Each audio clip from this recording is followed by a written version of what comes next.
Motor একবার ডান দিকে যাবে, একবার এদিকে যাবে আর ওদিকে যাবে। এটার নাম হলো রিভার্স।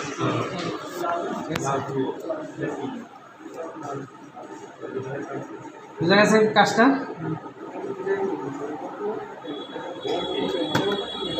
এখন লাইন দাও। থাক, পরে আরেকটা কাজ আছে। ধরে উঁচু করে ধরে, এটার মধ্যে কোনো ঝামেলা নেই। ঝামেলা যা আছে খালি কয়েলের তার। এবার এই সুইচে, এই সুইচের কয়েলের তার কোনটা? এই যে এটা লালটা কয়েল আসছে না? তাহলে ঠিক সেম এটার কয়েলের তার খুলে এটার এনসি খুলে এটার কয়েলে চলে আসবে। তাহলে একটা সার্কেল। এটা যদি না বুঝো তাহলে ভার্সিটি আউট করে দেবো কোচিং ক্লাস। বুঝছো না? এখানে ঢুকাবো অথবা আবার ঘুরে এনে আবার সে কয়লা দেবো। এনসি ঘুরে এখানে যেটা করতেছি সেটা ঘুরে আনি।